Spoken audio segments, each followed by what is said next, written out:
Okay, so what we wanted to do tonight, we can certainly get into discussing some of the hot topics in the news, but we wanted to take some time because this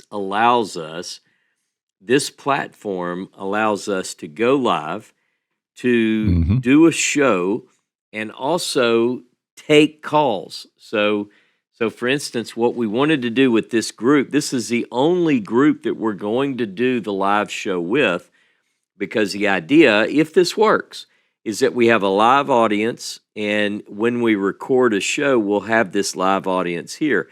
We'll give the substance of our talk, we'll monitor for questions or comments, and we'll be able to bring people on, so it's not just a text.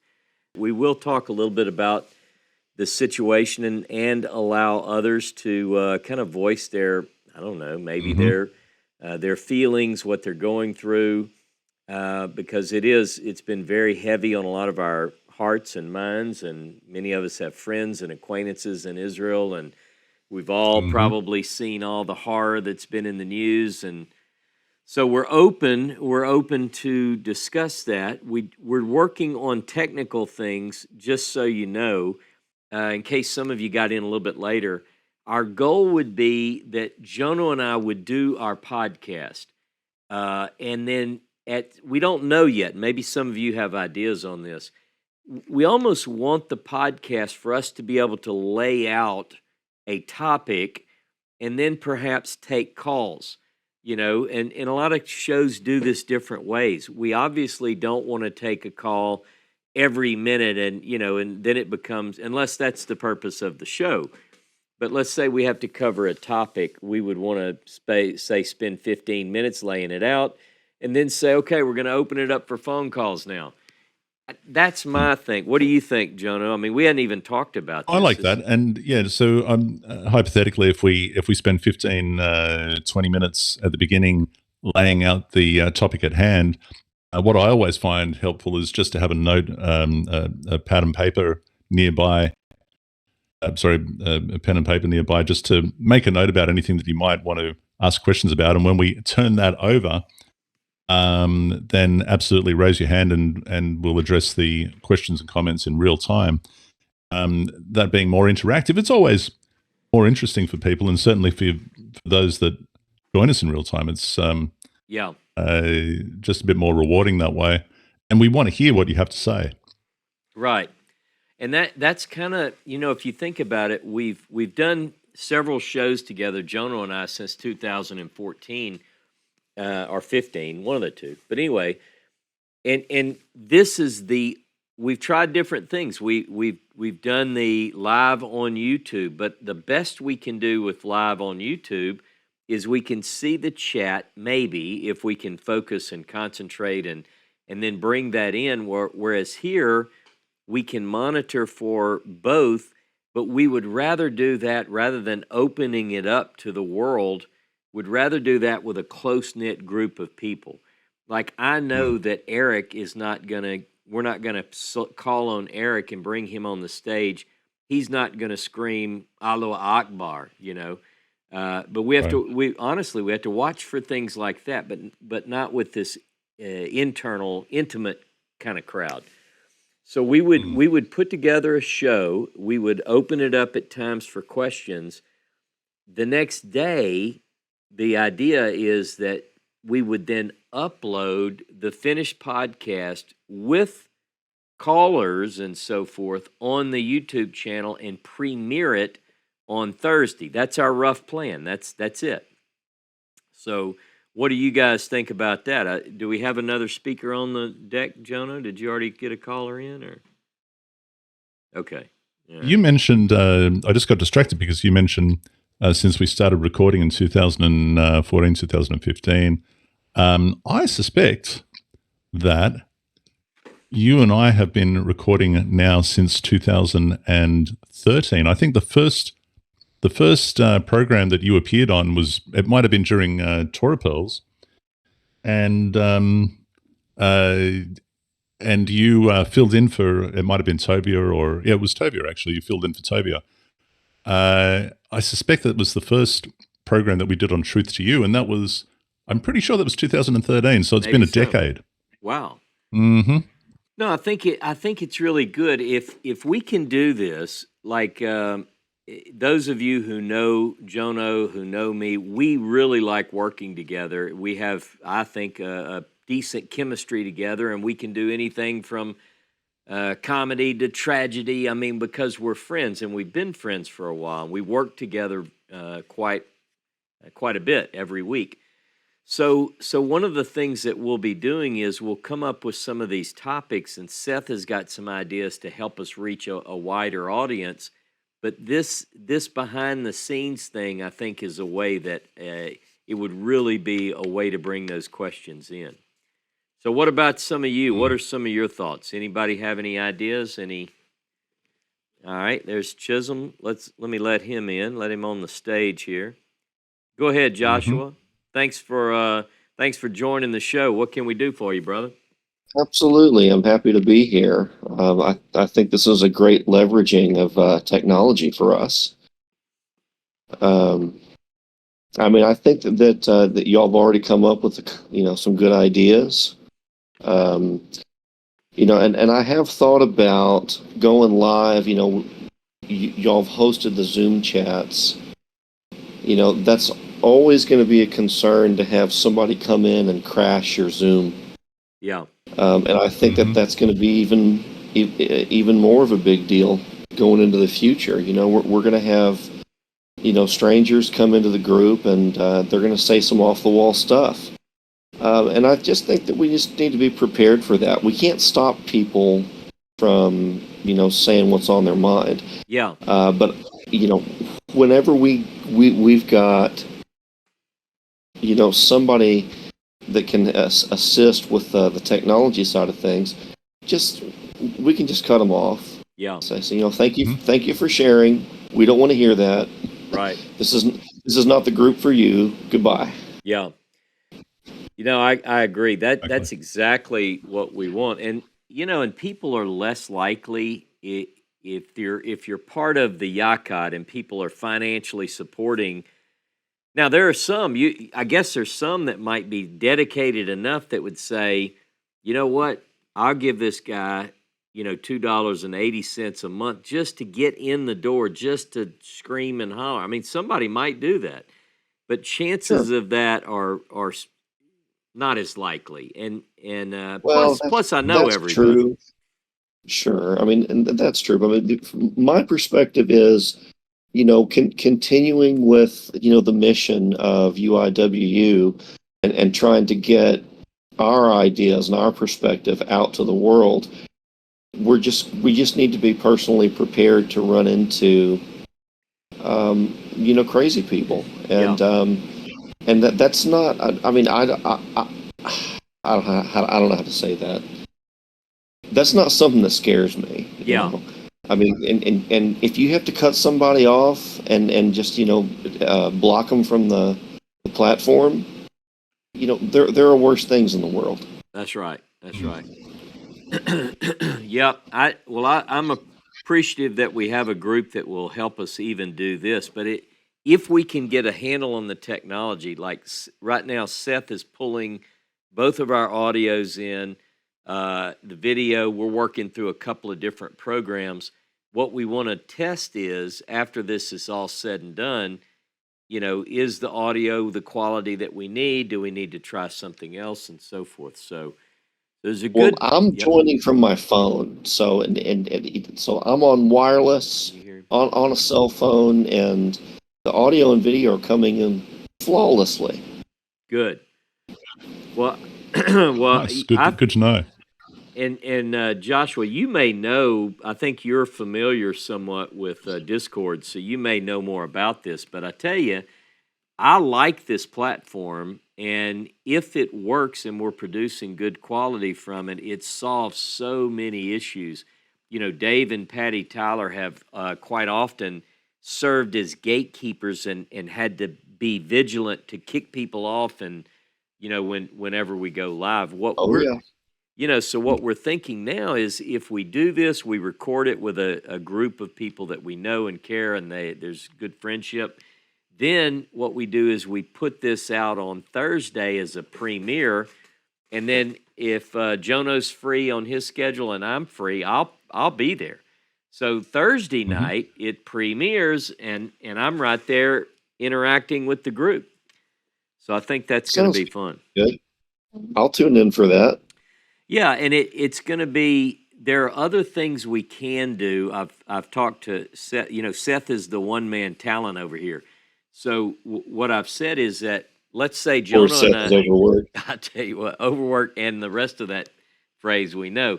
But what Seth does is if we get we're talking about something, we say, you know, there was this photo that was posted, whatever. By the time Thursday rolls around, we might be able to, you know, put graphics in and things like that, or whereas our live show. So which one do you want to be part of? Some people might want to do both, you know. So Sure. JJ says it'd be great if there was a little read ahead material before these behind the scenes events. Understand it's not possible every time, though. Things change rapidly, especially at this time. I agree. And there every chance we get, we need to do things like that. Now, in this little test run, I did kind of spring it on everyone, but it has moved rapidly, because I think it was just yesterday that Seth introduced me to this idea. So, but yeah. Well, what I'm open. Josh, did you have anything else, sir? No, I just just wanted to share my idea about opening it up to strangers. I think that we're going to have to do that in the future, but I am absolutely adore the idea of leveraging Discord. The more that we spend time here together, I think the more value that our community is going to see in this platform. Yeah, it really is, and Seth is working, I guess I could say, tirelessly to make sure that people get comfortable with it, and all of you who already kind of know the ropes or have found this, I guess the link worked fine. You know, if I sent that link out and you're here, I guess you figured it out. But there has. Yep. We have about the usual amount of people here. I mean, it's usually 14, 15 of us. Yeah. Yep. Okay. And that's a good audience. Now look at. Are they seeing the frame that I'm seeing, Seth? Okay. So you can see Seth has done a little bit of work for our show. You can see vigilance. The idea, obviously, of vigilance really plays in at this point. Everything that's going on, vigilance, to be vigilant in everything. And we can change that title to whatever it is that we're doing. Now, it's kind of slick the way it is. Seth, the background, now watch, see that? Might be a little bit of delay, but see how the screen lights up as it rolls through? That's the Isaiah scroll in the background. So anyway, we've got some fancy stuff going on. I'm pretty excited about it. But whatever we do, whatever topic we get into, we want to we believe in what we call continuous improvement. And I think this is the next step. Rue says we need to give Seth a raise. Seth, no doubt. I went and picked up groceries today, so he's happy. He got his kind of chips, and I got mine. He gets to eat for another week. That's right. All right, we got a request to speak from Zane. How are you, Zane? Hey, I'm good, guys. Good to hear from you. I hear you fine. Perfect. So the signal and everything on my side, I'm also using my phone, is pretty good. So it seems that is working fine. I was thinking about, on Discord, you have this idea that people come in, it will be a closed community that comes in. Yeah. So one concern or one thing to think about maybe in the future is, in the case of me and my wife, is we donated money to the group, and then she got the invite via Discord to join. And then with that link, she sent the link to me, and then I could automatically join.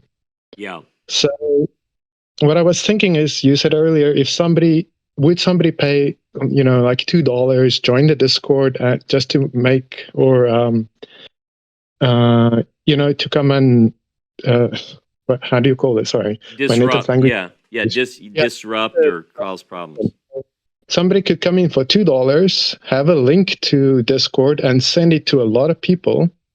And then a lot of people can come and disrupt. So I'm not sure how you would handle this, but maybe it's just something to think about. Either you somehow could change the link that's being used, or something in that regard. Good point, Zane. Let me let Seth address that one. Yeah, so you can shut down a specific invite link. So if it's one that's going around, shut that down, and then you can basically close down the permission to join the server for a little bit of time. But as soon as you shut down that link, no one else is joining through that, and then that closes that off. And then I guess you just roll the dice again and get a new link, and just hope it doesn't get out to them. And then I can always manually report a raid and then take out people. So I'll worry about it. Okay. So good. Okay, cool. Good point. Good point. So and so one thing that Seth has shown me is that there are other groups that have pretty big popular gamers, for instance, that use this platform. And they have used with success. So he's modeling some of the things that he knows. He's learning from what others who have, like we have 14 people. Some of these groups have thousands and thousands of people. So, but we really have to be ready. And as we see in the news, there are a lot of haters right now. And so we have to be especially watchful of something like that. So yeah, exactly. Yeah, because I saw this on a previous group that I was part of, and I saw influx. It was a similar situation. There were some tensions going on, and there's a major influx of just people you don't want. Yep. And it creates a lot of chaos. So, but Seth's got this figured out, and that's perfect. No, good ideas though. That's the thing. We appreciate it, Zane. Good way to think about it. So I see JJ has a question. It says, "How are you reacting to the text?" I think that was a test to see if I was really watching the chat, and I haven't watched it as closely as I should. So I just happened to get lucky and see that. But that's one. But one thing that I just started watching it as well. Yeah, we have to figure this out, and in the past, one thing that happened. Dave Tyler wrote me one morning or late one night and said, "Hey man, I noticed that you didn't field questions on one of the shows. One show they told Jono and I that it felt like romper room, that we just greeted everybody and there was too much chit chat. Then we tried to stay focused and we focused too hard, and then we didn't entertain any questions. So we've got to figure that piece out, and I really think we'll find a balance. I think that Jono and Seth and I are going to brainstorm. I think what I would envision is we might focus. Let's shoot for, let's say, a 45-minute show, and maybe this is just a guess. And every 15 minutes, field a few questions, or I don't know, but we'll talk about that. Mm-hmm. I mean, there could be times where we do a discussion. And it requires, it's just almost a conversation. Like if we say we're going to be taking calls tonight to talk about the situation in Israel with Gaza. Join us live. We're fielding questions. That could be a show. In fact, that's kind of what I want to do. Quite right. And speaking of fielding questions, so John just said maybe Seth or someone could be the producer who monitors the chat and brings it to the attention of the speakers as it makes sense. So that's right. Seth is in the control room, and maybe that's something that we'll do. That's a possibility, but because otherwise what we're going to have to do is just switch between those two windows because we can't see them both at the same time. That is those who have their hand up and those who are commenting. So we will find a balance, and we'll find a way that this can work. Yeah. Or maybe Ross will be in charge of hands up, and I'll be in charge of comments or something. We'll figure it out. Yeah. Okay. Right. So listen, let's try something. I want to throw a controversial topic into the mix and see if anyone has any opinion on this. In fact, what I'd like to know from you guys while we have you is, have you seen any news reports highlight this hospital bombing in Gaza as something that is inflicted by Hamas? There's plenty of evidence of that. There's overwhelming evidence of that. Do you see it on the news? Are there any news outlets that are actually reporting that honestly, or are they still reporting it as, it's hotly debated? Anyone notice any news outlets that are reporting honestly? Because I haven't seen any. All right, we got Eric. Eric, welcome to the show. What do you think? What are your thoughts? Well, I've had to completely divorce myself of several news sources because of what their coverage is, and I was patient with them for quite a while. But anyway, the interesting thing I've seen is through many of my contacts, they're publishing some of what Ross and Dave have posted. Also on Facebook, it's very easy to see the news releases coming from I-24 and the IDF itself, which they have very regular updates. And I want to say on PBS tonight, on the news, on TV, the regular newscast, they did present both sides. Now, they always start out with Israel being the villain. Yeah. But if you listen long enough and don't get angry at them right away, they usually come around and do point out the other side, but slough it off and go on to the next. And this is the problem that I have, that even in the face of overwhelming evidence that this was a Hamas, I was going to say attack, but let's just for the benefit of the doubt say it's a misfire. They don't lead with that. They have the access to the evidence. They're not starting with that and saying, here is the evidence, and yet there is still cries from Hamas that this was, or the Arab world, that this was an Israeli attack. But it's found it's like you don't hear that. What they do is they say, well, here's this side and here's that side, full well knowing that there is overwhelming evidence, and they don't start with that. That's my problem. Well, events, go ahead. No, I was just going to say amen and also say, it's not just news media. There are people who are stoking the fire, like Representative Tlaib and this the squad, the quad, the foursome, whatever the four apocalyptic horsemen of the United States. Anyway, so you get some of that too. I mean, it's bad, and they don't even shut up long enough to allow for the truth to come out. I mean, it's clear, but yeah. Thanks for that. Thanks for that, Eric. Yep. We've got Ben Michael. Let me try Ben Michael.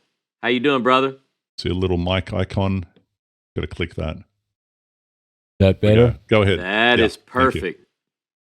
Okay. Yeah. I don't know if any of you follow Natasha Kirchek on Facebook, but she's a really good reporter, and she posted an IDF map of Gaza with many of the misfires of the missiles, and it's running about 12%. And so if you take that many, how many, 8,000 missiles or something, that's a lot. That's a lot of misfires. So just wanted to throw that out there.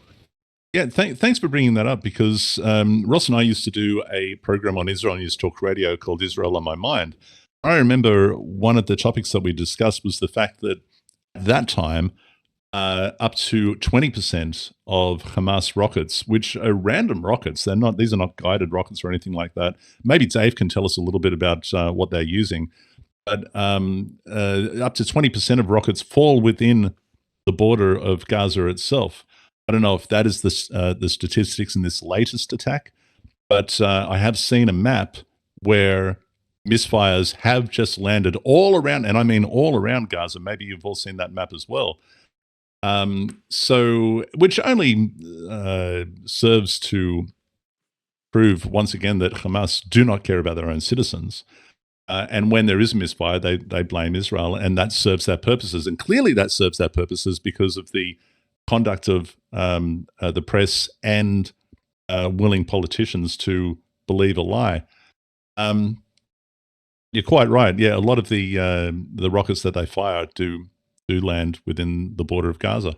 And one thing, Morgan, if you don't mind, send me the link to that reporter. I would like to start following. I don't think I'm following her on. Said Natasha Nitschek? Is that what it is? Yeah, Natasha Kirchuk. Yeah, she hasn't been real active for a little while because she took a little time out to have a baby, but she's active again. So. Okay, good. Yeah, I'll let you know. Excellent. Excellent. Yep. While we're talking about that, and I got into trouble for mentioning this last time by some, which is the reason why I'll bring it up again. But I am absolutely glued to Ben Shapiro's coverage on the Daily Wire for the last week. The last 6 programs that he has done have been second to none. I have not seen, except for, and we mentioned this last week, Tamar Jono really put out a very good video, and I'm sure she's probably done more, and I'm going to have to check that, of Israel News Talk Radio. But Ben Shapiro is so concise and really does a very good job of explaining the current situation and offering the evidence that is available in just a very, Chisholm says, Shapiro is nailing it. He really, really is. And if anyone knows anyone who's doing it better than him, I'd love to hear about that or just as well. But I don't see that in the mainstream media. And even right-leaning sources here in Australia, and I'm talking about Sky News, for example, I'm following their feed. You can see it begin to be biased towards Gaza and towards the Arabs, and I'm really disappointed with them. But Shapiro is absolutely nailing it. I really do think that everyone should be tuning into that and go back and watch previous programs as well if you have the time. It really is worthwhile. Absolutely. Look, I'm going to put a link. I noticed let me get this up because I want people to know about this book.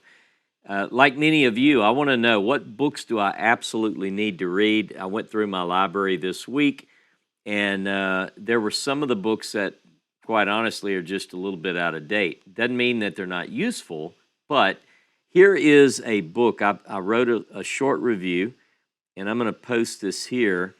It's by Caroline Glick, and I noticed Rue just put that comment. Caroline Glick has been wonderful, and I would say amen. Yeah. She's always wonderful, and she's wonderful because she's very very direct, very articulate, and very well informed. She's just like Shapiro. She's got that personality. Jono, you're like this in a way. Very factual, not a lot of fluff. You know, it's very direct. And that's refreshing in a time like this because it's the idea that facts don't care about your feelings, as Shapiro says. And that's true. When it comes to this stuff, I know that people are very feely right now, especially over this hospital. There are a lot of these outlets that are saying, well, they're debating this back and forth. But what does the evidence say? What does the video footage say? That's what we ought to go with. So I agree. Quite right. And they're right when they say, by the way, they're right that they're debating back and forth. That's true. Yeah. And they're saying that knowing that that's true. But they also know that the evidence far outweighs in favor of Israel, that Hamas is responsible for the bomb that, or the misfires that landed in the car park of the hospital, by the way. Yeah. It didn't land, so there's a lot of lies that are being perpetuated around the world, and the press are just running with it, which tells you generally where they lie. Yep. Yeah, and I see there's Chisholm wrote a note. It's maddening to see right-leaning folks failing to come out in support of Israel. Very sad. There is a lack of spine in many cases. I'll give you an example. On Twitter, I happened to notice, say, Tuesday or Wednesday, there was a posting made by a certain scholar that I follow. And what he said was, he was pretty upset, and he wanted to get the signatories of other scholars who were upset that the SBL, the Society of Biblical Literature, at that time had not come out with a direct condemnation of Hamas. And what happens is, I saw that. And so what happens a lot of times is people say, well, yeah, of course, Hamas is really bad for doing what they did. But, those people have been in an open, you're like, no, I don't want any qualification. I want you to say this was wicked as hell and put that out as a statement. Anyway, I happened to notice this right away, and I sent it to James Tabor. He sent it to other scholars, and I even went and joined the SBL so I could add my name to it, and I did. But it was so many people, to Josh's point, they just don't want to be caught up in the middle of it. And I say, now it is time. There is a line in the sand. I don't want to be on the wrong side. Yeah, I don't want to be on the wrong side. So I'm really interested in what Dave has to say on this. So let me just bring Dave to the stage. Oh, good. Go ahead, Dave. Can you hear me? Yep. Okay, so one of the things Ben Shapiro does a good job of, but, because of my age, I've followed a long time. The Palestinians have been offered many solutions, and they always say no, i.e. they want to take all of what they call Palestine, which is Israel. So in 2000, if you look at what happened then, they were going to be given Gaza and the West Bank, and they got all they wanted that they're ever going to get, and they said no. Go forward to the Abraham Accords. They were going to get $50 billion to improve Gaza and the West Bank, and they said no. And a lot of the other Arab nations agreed with the Abraham Accords. So the issue is, it's been offered to them many times, and no one brings that up in their talks. The problem is they talk like something just happened 2 years ago. No, this has been going on since 47 and 48.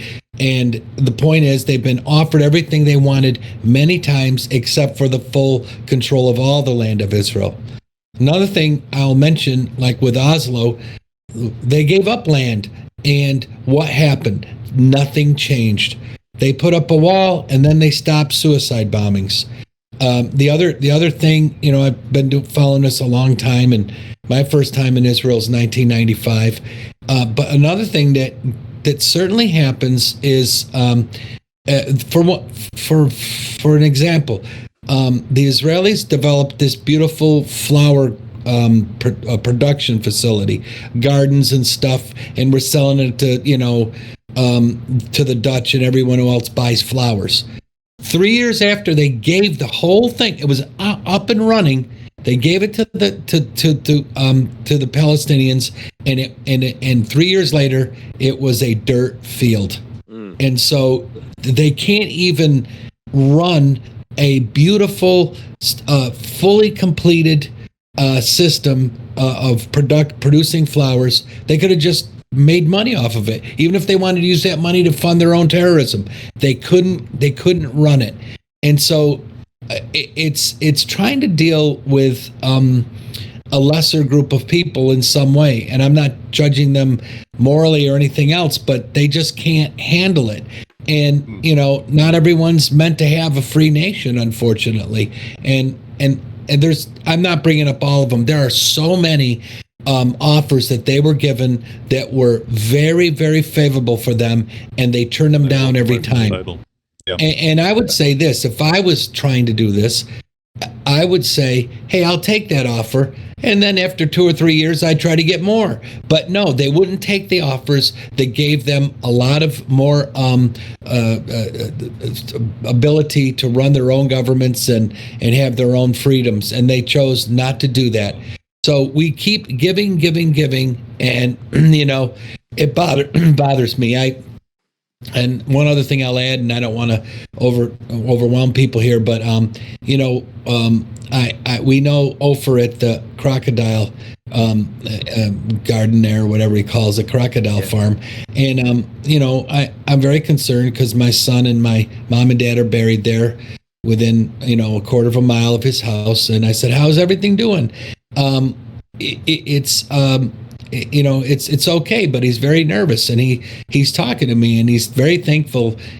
We have the 2 aircraft carrier groups, and believe me, I don't know what's going on, but I'll tell you what, if other people step in, it could get really nasty. And one last thing, I'm sorry I keep talking, but I made my first sale to the IMOD today for vests and helmets for the soldiers. So the Israeli MOD gave me a contract today, and I spent a lot of time trying to get them the damn best price I could and get them over there. And so right now, people are flying over there and bringing this stuff because so I offered that I would go there with yeah, I'm ready to go into a war zone, and of course my wife has gone crazy. But I said, look, Jehovah gave us, he gave us rules, and he gave us the whole idea that this land is supposed to be what it is for. And I'm one of those crazy people that think that they're a lot more than just Jews, but these other tribes, and call them what you want to call them. I'm not going to get into those specifics, but I am going to say, we as followers of Torah and believers in Jehovah, we have a right to go there as well. And I'm also fighting for that future that's there. Anyways, I just want to say this is great. I know we're with a bunch of people that we maybe not have all the same, but we are supporters of Israel and our Jewish brothers that are there right now and sisters, and this massacre that Gaza put on them has got to be. They have to get rid of Hamas, and And Dave, I've got a question for you before you disappear. Sure, go ahead. Yeah, and Betty just touched on this as well. She said, what did they do with the water pipes and all the construction materials that they were given? They made rockets and tunnels. Yeah. So when you and I, speaking of Ofer and Iravot, when you, Patty, and Ross and myself went exploring from there, and we went and checked out one of the candidates for Mount Hor. Remember when we went there? Yeah. And just walking around and exploring that area, and we found rocket shells that had landed all the way out there.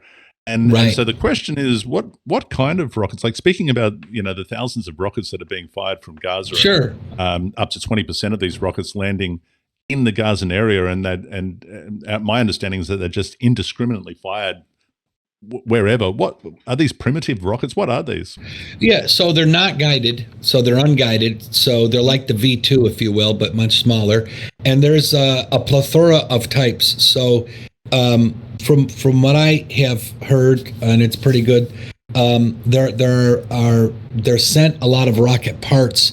That's how they get them in. They don't send fully completed rockets, number one.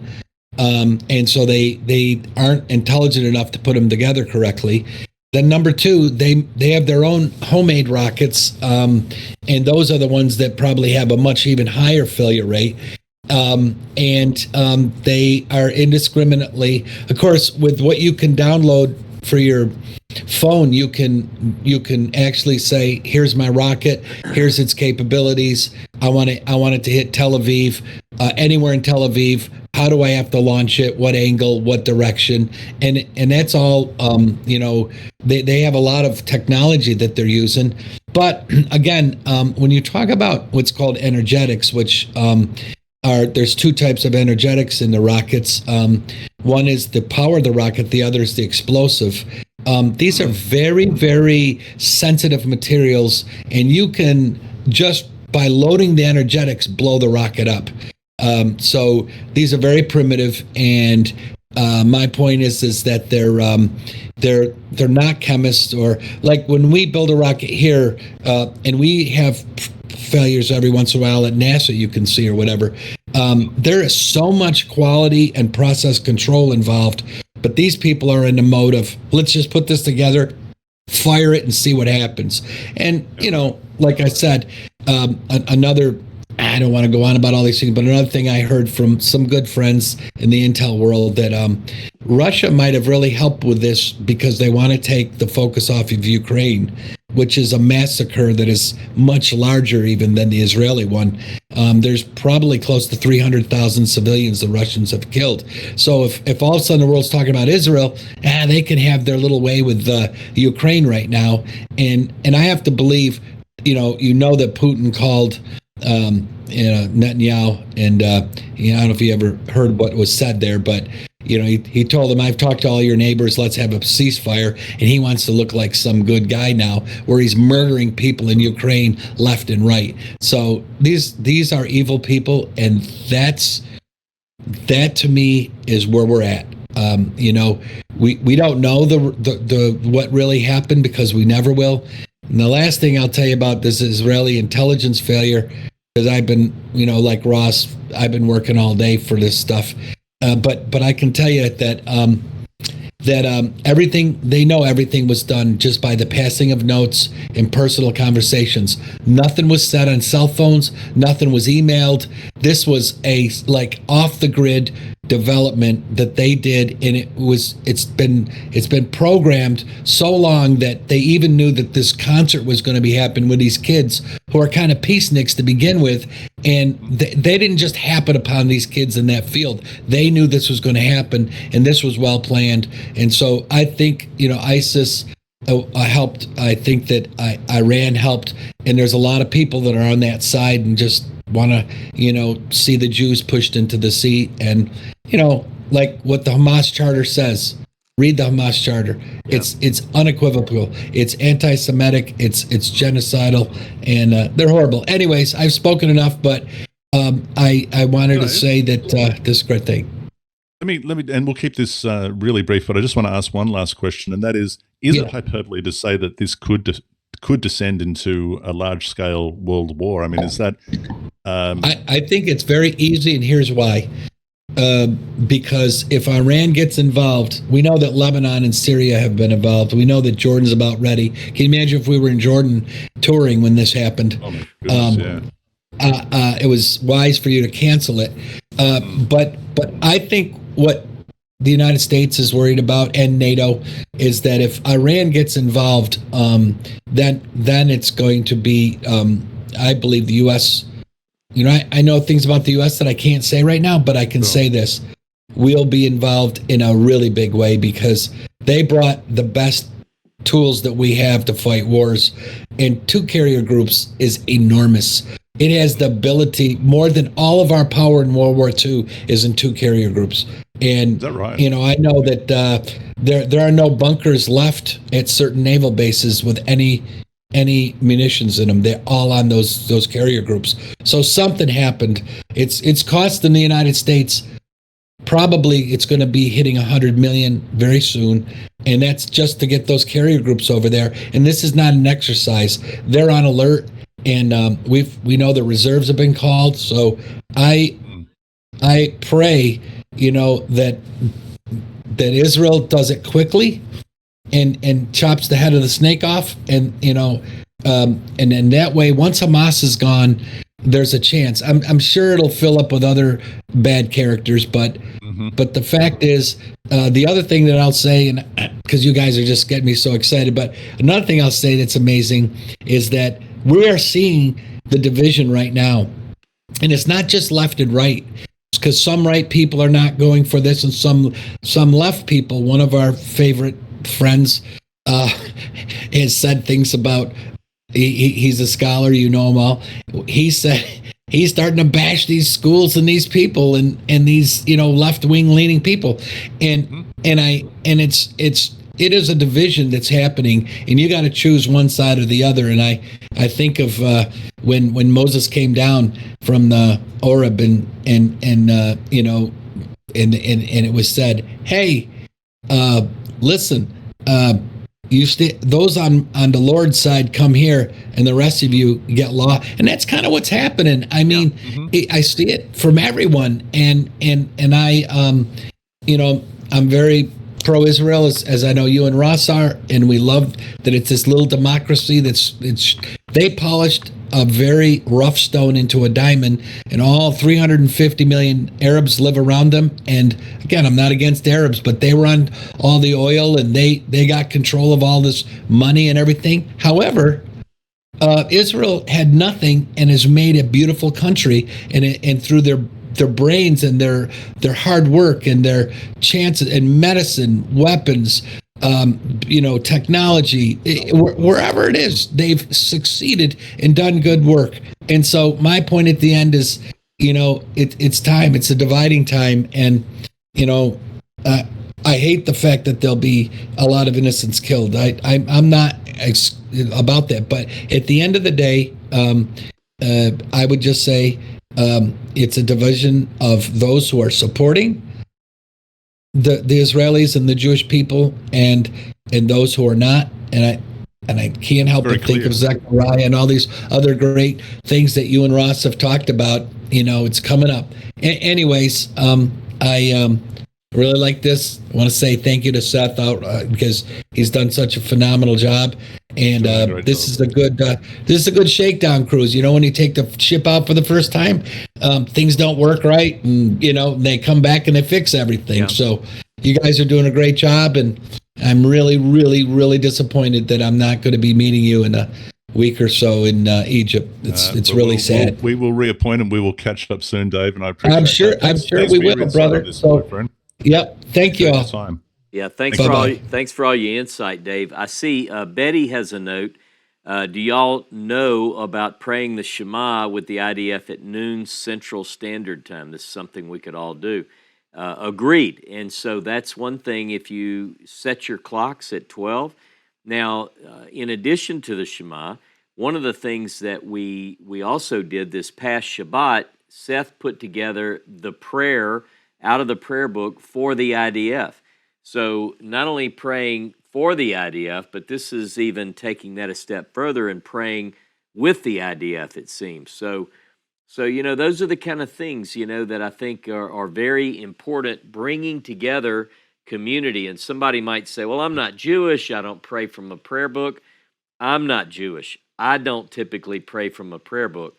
But this idea of praying the prayer for the IDF, I think is something that we should rally around. And I think it's just, and Chisholm says in the prayer for the captives, especially them, in the queue, we're going to also publish that prayer too. But we've got, again, we've got idea people, and then we have a worker.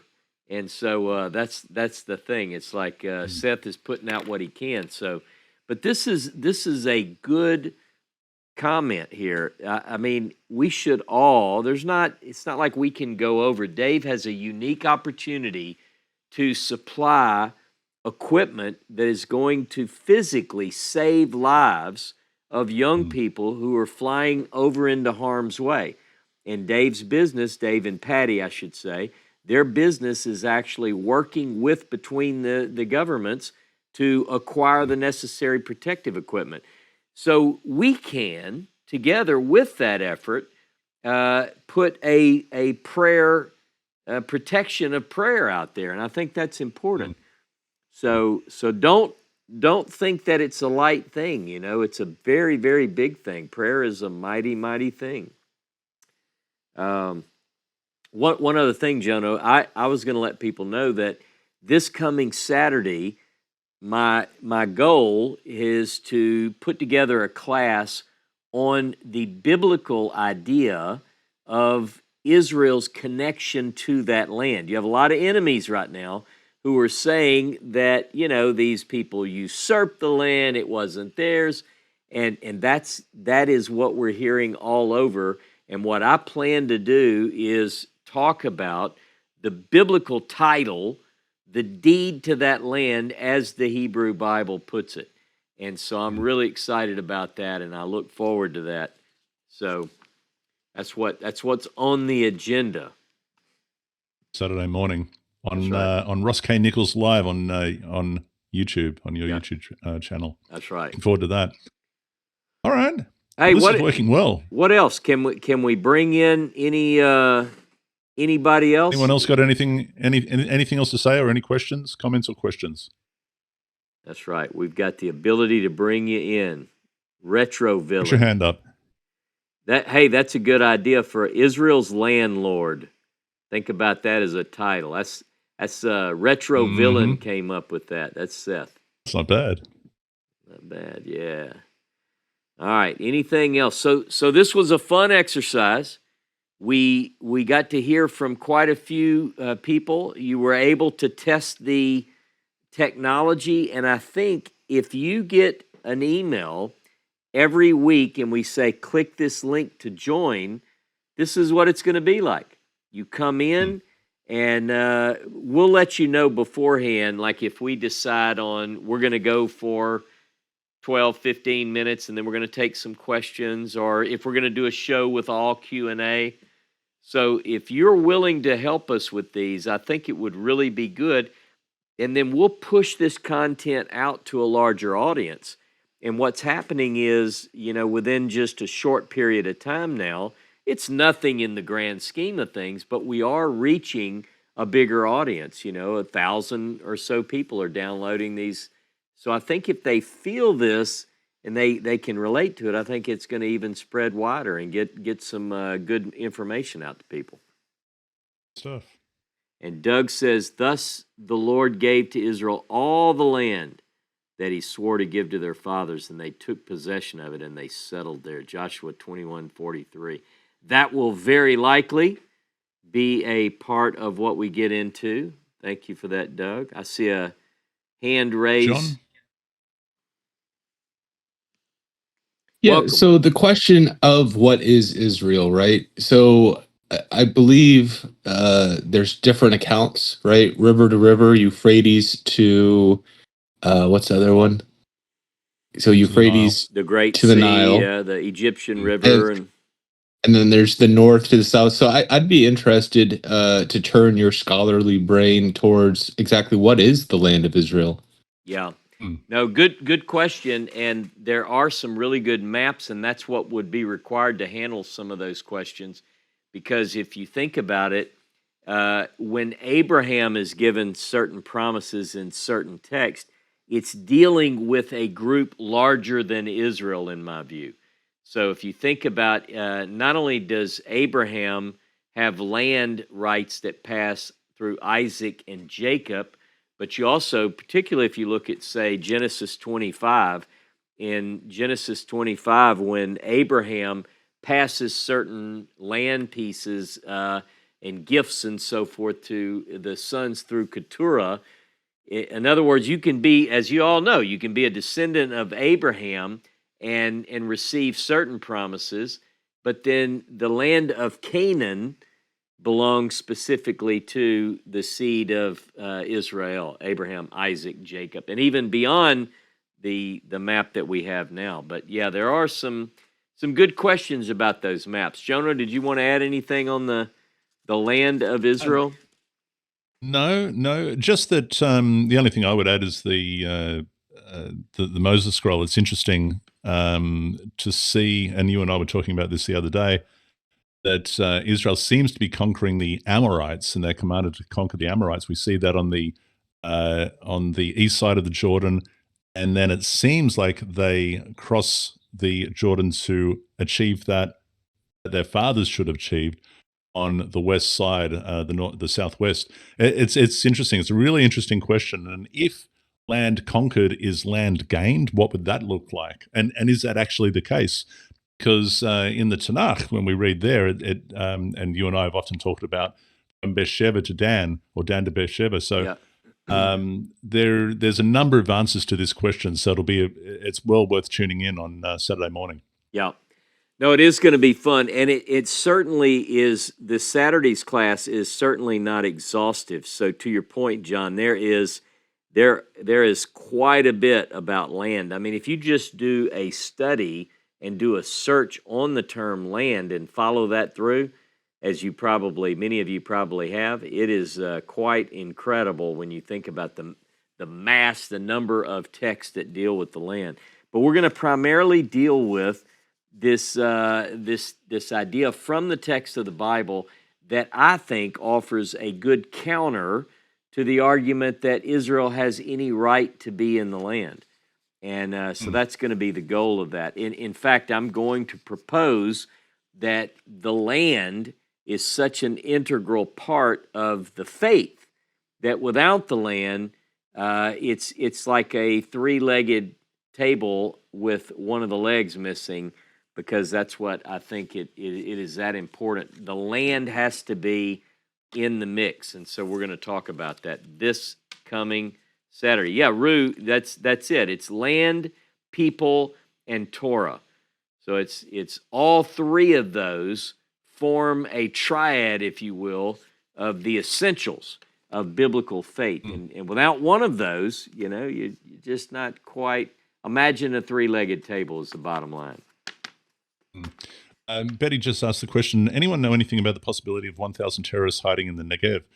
Now, Dave might know a little bit more about this, or you might, Ross, but I do recall reading that they were concerned that there were a number of terrorists that had not crossed back into the border of Gaza and that they may be hiding. And I know that the IDF have been going from community to community with a fine-tooth comb to make sure that all is safe, but I don't know if they can ever be 100% sure. The numbers that I saw at the time were more in the realm of a few hundred rather than 1,000. But have you heard anything more about that, Ross? I've not, but again, it's certainly beyond my. I've not seen anything, and I wouldn't have a way to see or verify anything like that. But the concern, so IDF reports are probably the concern is still. For me, the concern is what about what's going on in the north? Those communities there, obviously, there's some rocket fire from the north. I'm also watching very closely, like all of you, reports what's going on in Samaria and Judea and Samaria. I mean, we've got. So if we can be concerned, and we should be concerned about 1,000 terrorists hiding in the Negev, but think of how many are in. That's right. I was just Judea about to and say, Samaria. In Samaria, it's not as if the place isn't crawling with terrorists, and Hebron, and there are just hotbeds that we will not go to on Tanakh tours. Where there's just areas that we will not take the bus. That's because they are thoroughly dripping with terrorists, and it's just not safe.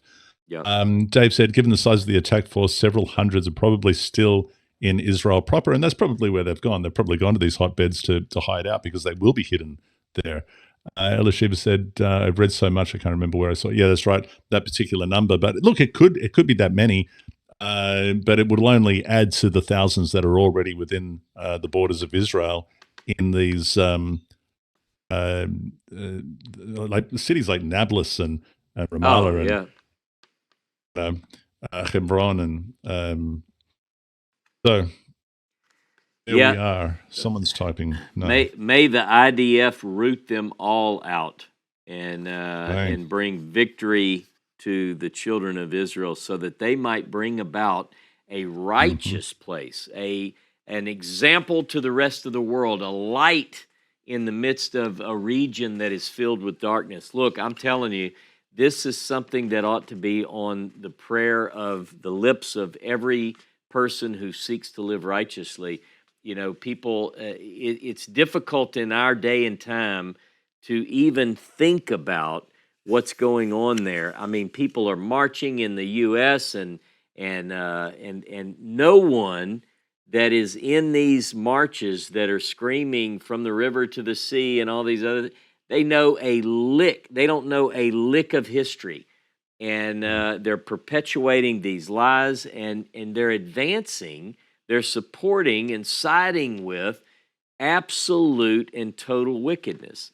And I'm telling you, the people of Israel need our prayers. They need our unchecked support. I mean, they really just need people who are going to stand with them and say, we got your back as best we can. So think about that.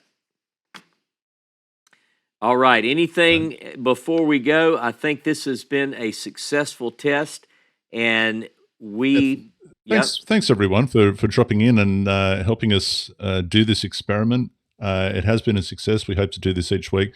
Chisholm just said, I don't think those ignorant people are going to survive what's coming.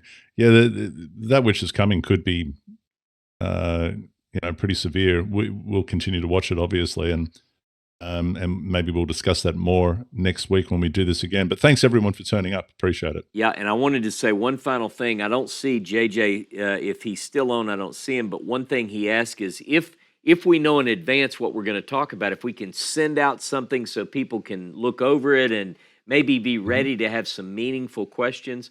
Excellent idea, and we'll try to announce the topic early so that people have a chance to kind of put some thought behind what they want to ask or bring to the table. Hey, Jono, it's always good talking with you. Thank you, everyone, for your input, your help, and support, and we look forward to seeing you next Wednesday, and hopefully this thing is lined out thanks to your help.